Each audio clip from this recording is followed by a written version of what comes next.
तो रास की कथा की पहली शर्त है, शर्त नंबर फर्स्ट, कि रास वृंदावन की भूमि पर ही होता है। भगवान रहे तो कई जगह है, लेकिन रास वृंदावन में ही रचाए।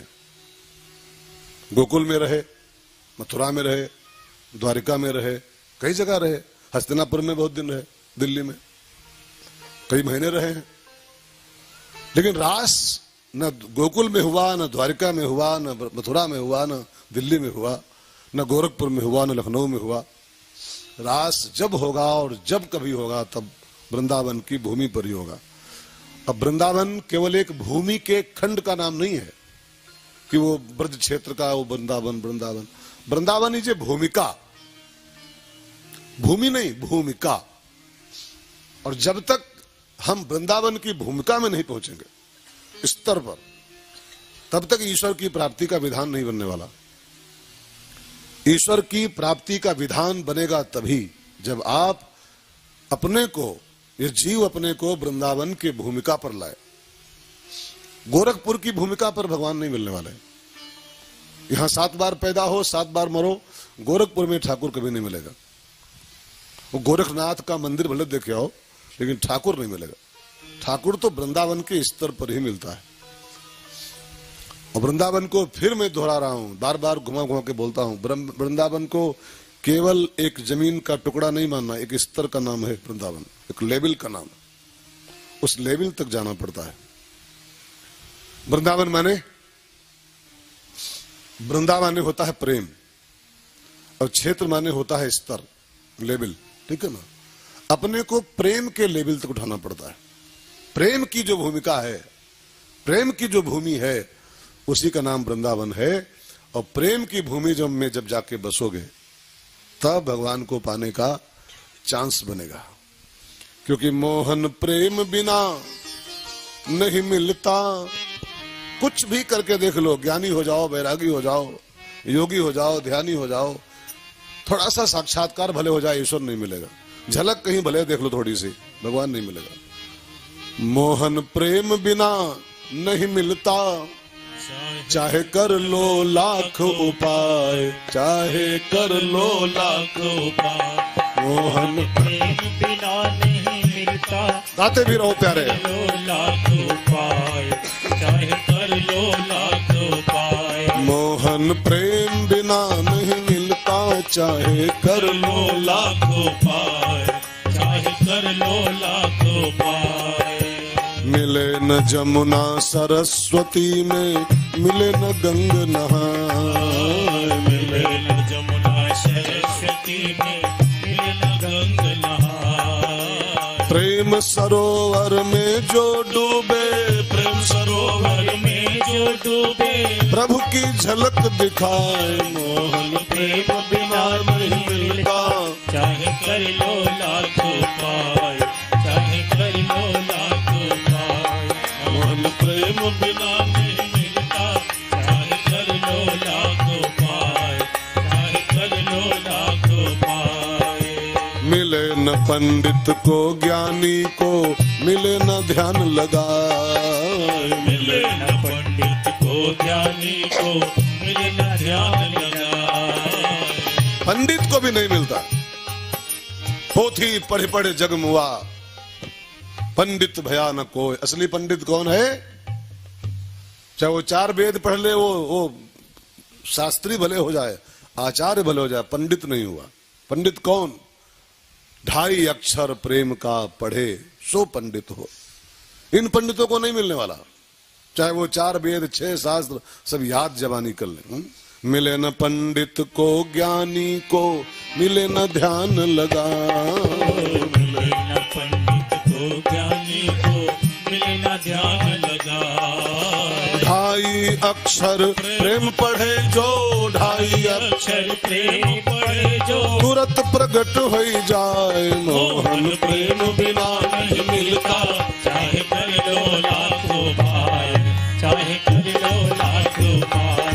मोहन प्रेम बिना नहीं मिलता, चाहे कर लो लाख उपाय, चाहे कर लो लाख उपाय। वृंदावन मीन्स प्रेम का परिक्षेत्र और प्रेम के लेवल प्रेम माने भक्ति, भक्ति।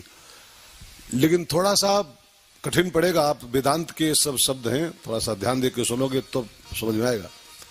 भक्ति ही प्रेम है, लेकिन भक्ति का जो सुपीरियर लेवल है उसको प्रेम कहते हैं। भक्ति के 3 लेवल होते हैं जी, भक्ति के 3 स्तर होते हैं। उसी का जो थर्ड सेकंड फर्स्ट उल्टा गिन गया मैं। जो भक्ति का सुपर लेवल है उसको प्रेम कहते हैं। भक्ति ही है, लेकिन भक्ति के 3 टाइप गिनो। 1 साधन भक्ति, दूसरे भाव भक्ति, और तीसरे प्रेम भक्ति। बस यही प्रेम भक्ति ही वृंदावन है। भगवान भी डायरेक्ट वृंदावन नहीं पहुंचे हैं जी। भगवान से हम सब सीखें कन्हैया से। सीधे बैकुंठ से आए वृंदावन में नहीं बसे, पहले मथुरा, फिर गोकुल, तब वृंदावन। यही 3 लेवल हैं, पहले मथुरा, फिर मथुरा से गोकुल, और गोकुल से वृंदावन। मथुरा क्या है? साधन भक्ति। मथुरा माने देह होता है, और देह से साधन ही होते, साधन धाम, ठीक है ना। माला कंठी, पूजा पाठ, कथा भागवत, दान पुण्य, सजिया दान, ये सब देह से ही संभव है। देह नहीं, ये कुछ नहीं हो पाएगा, ठीक है ना। तो मथुरा माने देह, और देह माने साधन भक्ति। लेकिन साधन करते करते जो थोड़ा साधन में परिपक्व हो गए तो आप पहुंचोगे भाव भक्ति में। साधन जब भाव में कन्वर्ट हो जाए तब जानना कि हम गोकुल आ गए। हमारे आप में से 90% लोग तो मथुरा में ही मर जाते, गोकुल पहुंच नहीं पाते, साधन तक ही सीमित रह जाते हैं केवल। बस ठाकुर जी की मूर्ति ले आएंगे, उसको धोते धोते मर जाएंगे ऐसे। बस मंदिर जाते जाते ही खत्म हो जाएंगे, लेकिन भाव नहीं पहुंच पाएंगे। मंदिर जाना मथुरा है, साधन है, लेकिन मंदिर जाके वहां आंसू बहने शुरू हो जाएं। आप अपने को चेक करना, कई साल से मंदिर जा रहे हो, कभी वहां जाके आपको आंसू आया? कभी वहां नाचने का मन किया मंदिर जाकर के कि ठाकुर ने हमें बुलाया है, चलो बुलावा आया है? साधन तो हम कर रहे हैं, लेकिन साधन भाव में कन्वर्ट नहीं हो पा रहा है। अब ठाकुर जी के स्नान कराते रहो, भगवान की पूजा करते रहो, लेकिन वो पूजा करते करते कभी आपकी आंखों में आंसू ना आए, पूजा करते करते कभी रोने का मन न करे, आरती करते करते कभी आंसू ना आए आंखों में, बस सुखी आरती करते करते बुढ़े हो जाओ, तो फिर आप मथुरा में ही खत्म हो गए, गोकुल पहुंचन नहीं पाए। और मैं फिर एक बार रेशियो बताऊं, 90% साधक मथुरा में ही मर जाते हैं, ना वृंदावन पहुंच पाते हैं और ना उनका रास हो पाता है, ना भगवान की प्राप्ति हो पाती है। उठाना पड़ता है अपने को, थोड़ा लेवल लगातार उठाते रहो। हमारे यहां एक सूत्र आया है, उत्तिष्ठ जागृत प्राप्य। वेद कहता है तब तक आगे बढ़ो जब तक लक्ष्य न मिल जाए, तब तक आगे बढ़ते जाओ। हम लोग मथुरा पहुंच जाते हैं, बस साधन में लग गए और मान लेते हैं बस यही पूजा पाठ, घंटी आरती, यही सब कुछ है। ये सब कुछ नहीं है, ये मथुरा है। और भगवान को पाना है तो आपको वृंदावन जाना पड़ेगा, वृंदावन पहुंचना पड़ेगा। तो मथुरा से ऊपर बढ़ोगे, तब साधन से ऊपर बढ़ोगे, तब भाव पैदा होगा। तो थोड़ा नाचने का मन करेगा, थोड़ा गाने का मन करेगा। मीराबाई का भाव ही तो बढ़ गया था, नाचना शुरू कर दी थी। पग घुंघरू बांध मीरा नाची रहे, असुवन जल सींच सींच मीरा रोई भी थी, नाची भी थी। हम आप तो आरती तो कर रहे हैं, कितने साल से कर रहे हैं, कितने सालों से मंदिर तो जा रहे हैं, धूप बत्ती तो कम से कम 50-60 कुंटल प्रचा चुके हैं, 2500 कुंटल धूप बत्ती। एक पैकेट 100 ग्राम का आता है, कितने पैकेट प्रचा चुके हो अब तक?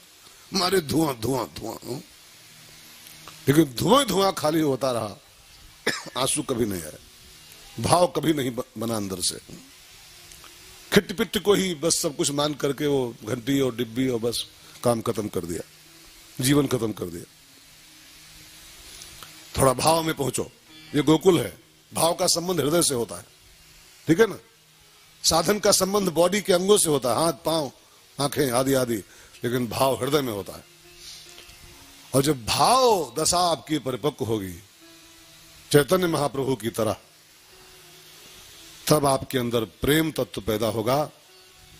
और बस वही स्तर जो है उसी का नाम वृंदावन है। और जब तक इस लेवल पर नहीं, बहुत कठिन है जी। आपको सुनना आसान लग रहा होगा, हमको कहना इजी लग रहा है कि प्रेम आ जाए तो प्रेम आ जाए। प्रेम आया है कहीं? आया है कहीं? बहुत कठिन है, दूर नगरी है वो, दूर नगरी है। वो 10-20 कोस पर नहीं प्रेम मिलता है, हजारों लाखों कोस पर है प्रेम। सूरदास ने गाया था, सबसे ऊंची ये घंटी बहुत आसान है, धूप बत्ती बहुत इजी है, बहुत इजी है। 4 पैसे का आइटम खाली बस है, 4 पैसे का। लेकिन वहां तक जाने के लिए बहुत ऊंची छलांग मारनी पड़ती है। सबसे ऊंची का अर्थ क्या करेंगे आप?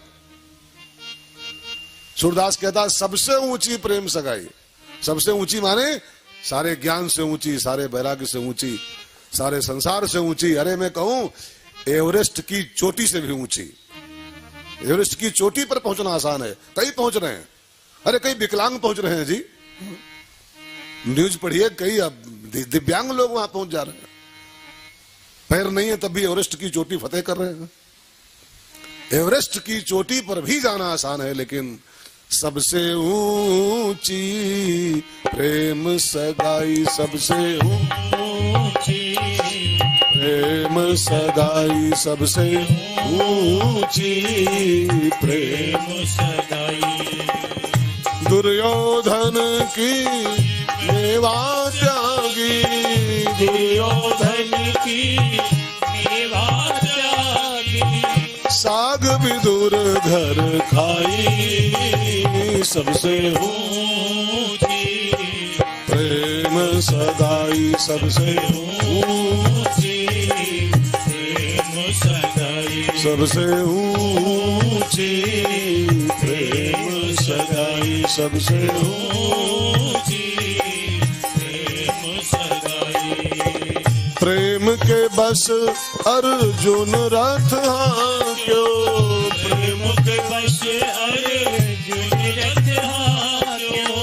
भूल गए ठकुराई, सबसे ऊंची प्रेम सगाई, सबसे ऊंची प्रेम सगाई। सबसे ऊंची प्रेम सगाई। सबसे ऊंची प्रेम सगाई। तो भगवान मथुरा में पहले प्रकट हुए, फिर आगे बढ़े तो गोकुल आए, माने भाव में पहुंचे। और फिर गोकुल से भगवान ने जब कूच किया तो वृंदावन में आके बसे हैं। और भगवान जब वृंदावन बिहारी बने सब ब्रजवासियों के साथ, वहीं पर रास की भूमिका बनी है। तो आइए चलते हैं।